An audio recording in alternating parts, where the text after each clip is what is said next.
Welcome to the Smart Gets Paid podcast with me, Leah Niederthal. I help women land higher paying clients in their B2B consulting, coaching, and service-based businesses. But I've never been a salesperson. My background is in corporate marketing, and when I started my first consulting business, I learned pretty quickly that it's about 1,000 times harder to sell your own stuff than it is to sell someone else's. So I taught myself how to do it, and I created the sales approach that I now share with my clients so they can feel more comfortable in the sales process, get more of the right clients, and get paid way more for every client contract. So whether your client contracts are $5,000, $100,000, or more, if you want to work with more of the clients you love, do more of the work you love, and get paid more than you ever thought you could, then you're in the right place. Let's do it together. Thanks for tuning in, and don't forget to rate this podcast, review it, and share it. Thanks. Hey there. Thanks for joining me in this episode. I hope that wherever you are listening to this, I hope you're having a great week, making some good progress in your business, and also taking some time for yourself. So I am always so excited when listeners take what they're learning in this podcast or in, what I'm sharing on LinkedIn, and they use it in their own business. And then they come back to me and tell me that it worked. It's like the best thing ever. I mean, it just makes me so happy. And I got an email the other day from N, who is an HR consultant who used my shoulder tap strategy with one of her potential clients.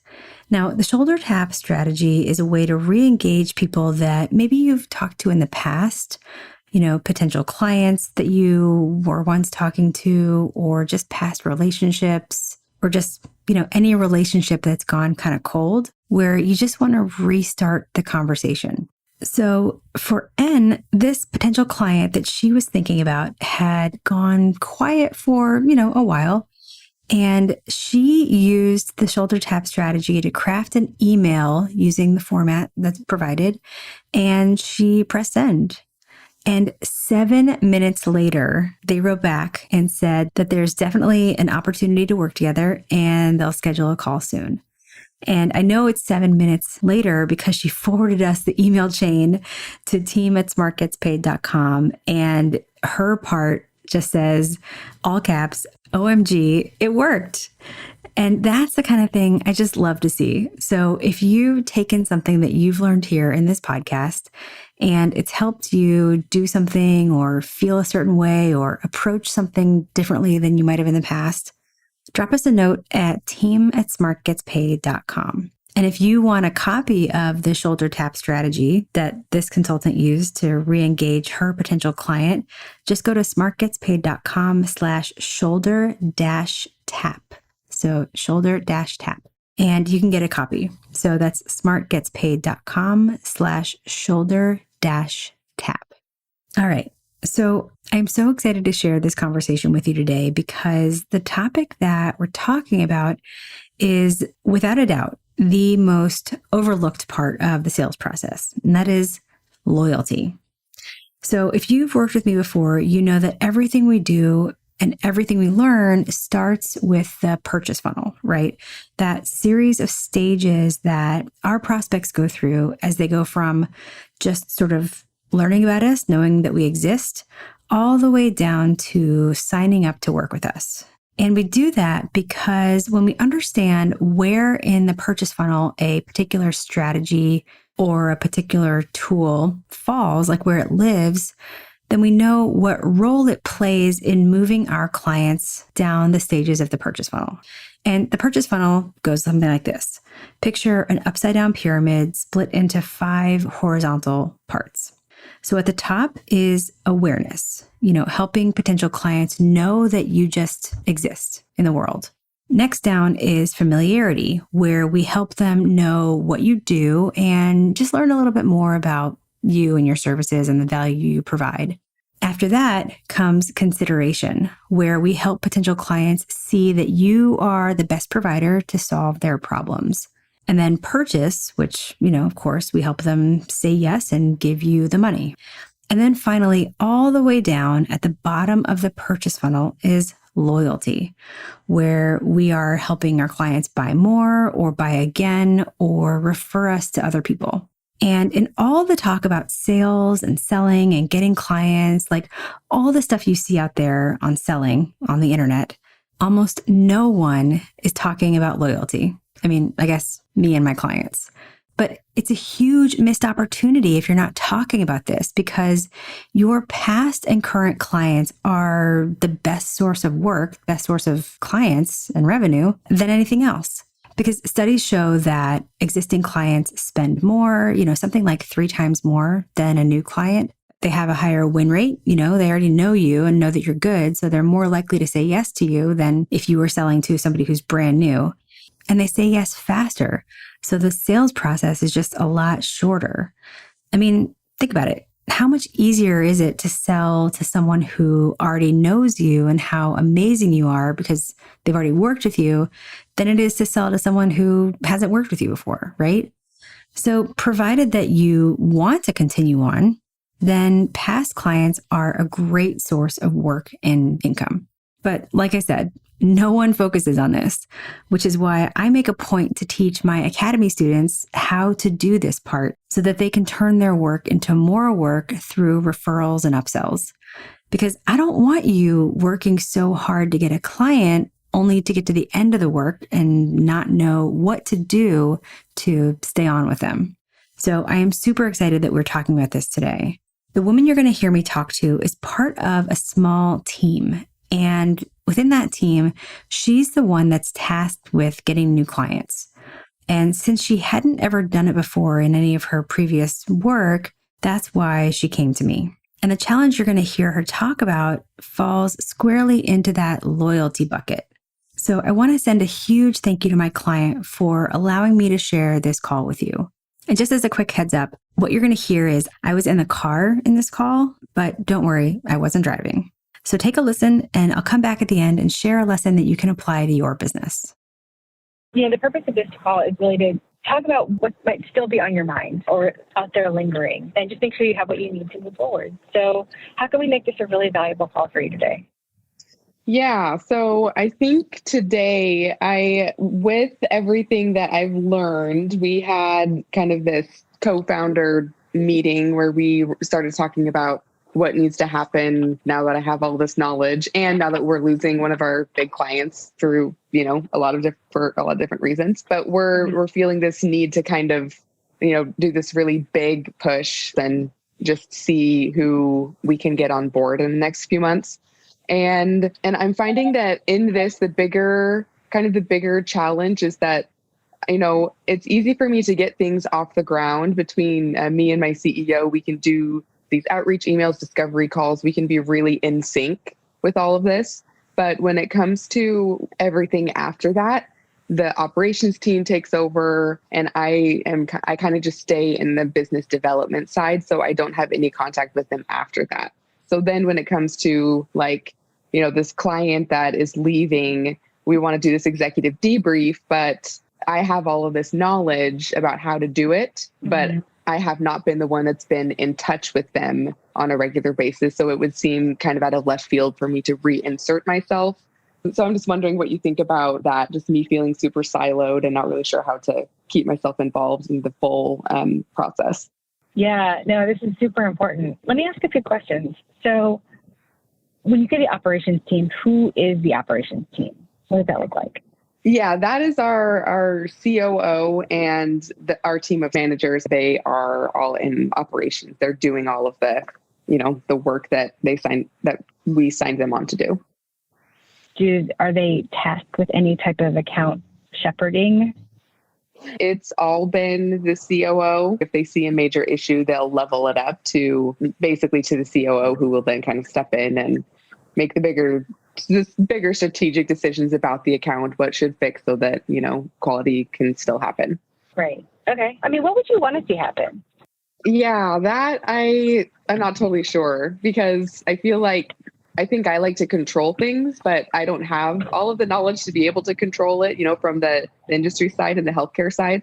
So, my instinct is for me to take on more, but that doesn't make sense, because if I'm doing more of that account side, then I have less time to do, the sales side, which has kind of been the problem in the past. So now that we're trying to separate it out, it just feels a little bit stuck on how to take that next step. Right, right. Do you feel like you're having a harder time convincing other people to involve you in this? Or do you feel like you're having a hard time convincing yourself of how to be involved?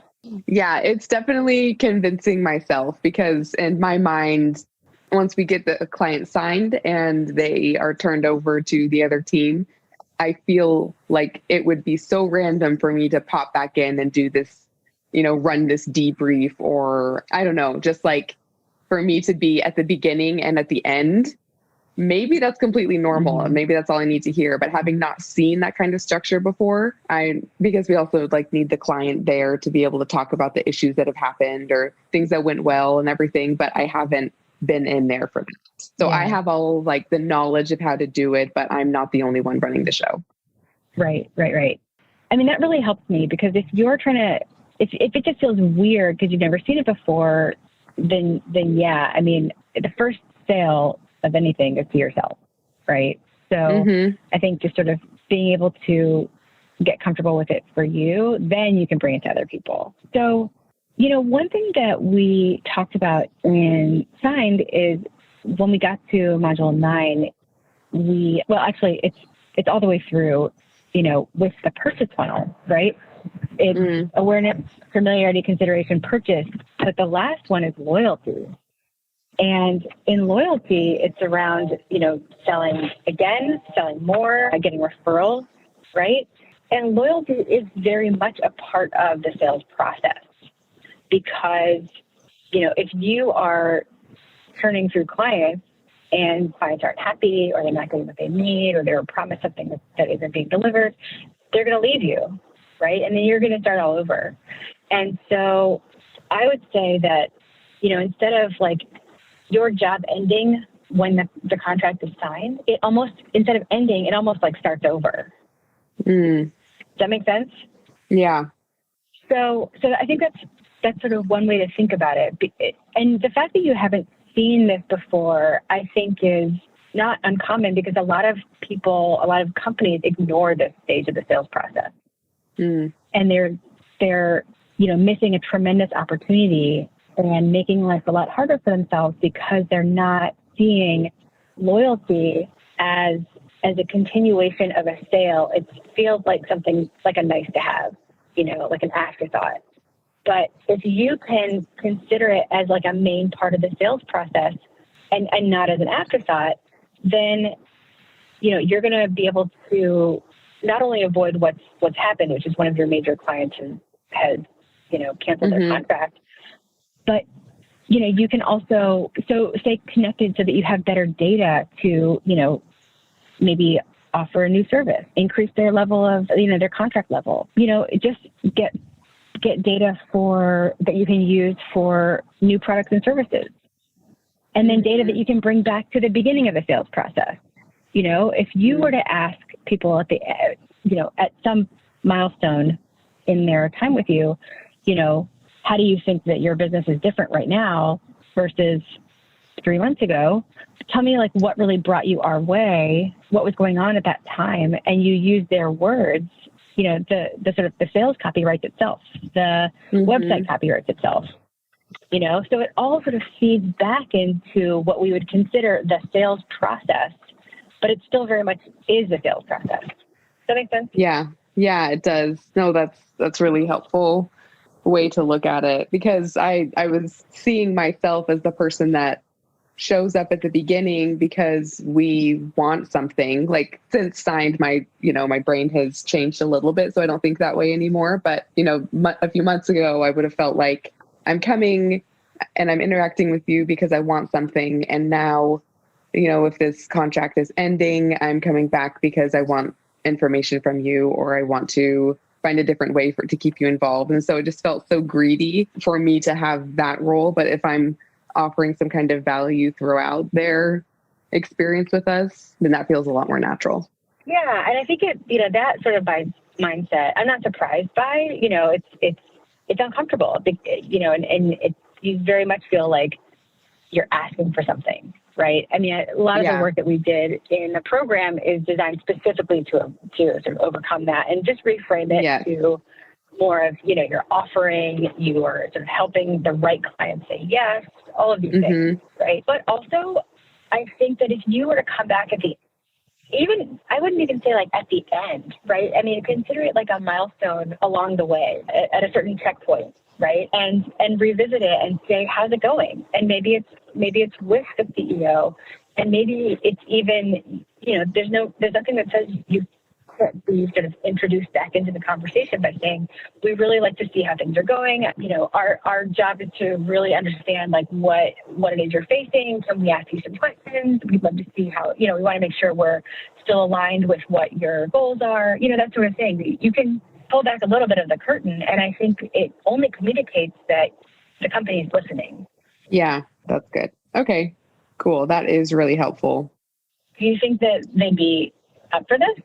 You mean like by this, you mean an executive debrief, or you just mean the whole, my co-founders? Oh yeah. Like this, it's a really good relationship where, if one person has an idea on something and we feel good about it, we can just run with it. It's at this point, I think it's just a matter of bandwidth because, we have all these ideas, we have a video in the works, and then there's the actual work, and then we want to update the website with our new VBM. And so there's so many things to do and my time is so strapped right now.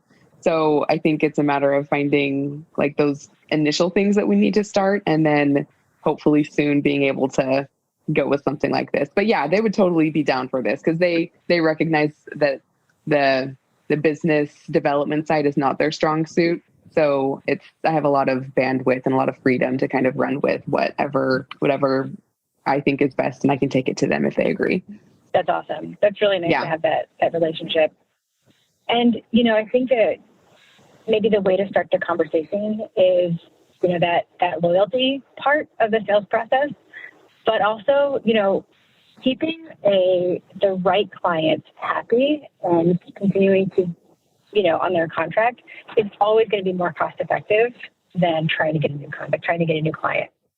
Mm-hmm, so for sure. I think it's a certain, the ROI is definitely there in terms of like, where do you spend your limited time? That's an obvious that's value. That's a really good point. Yeah, because unfortunately with this client, they're moving to a different system that isn't compatible with what we do. It's just not cost effective for them or time efficient for us to do it. So this, as bad as it is, it's also kind of the best case scenario because it's more out of our hands than anything. But I think there are ways to keep the relationship going because they're also not our ideal client anymore. Yes, the ideal client is the paying client, but now that we've sort of shifted to solo practitioners, it's kind of an exciting way to start fresh too. So yeah.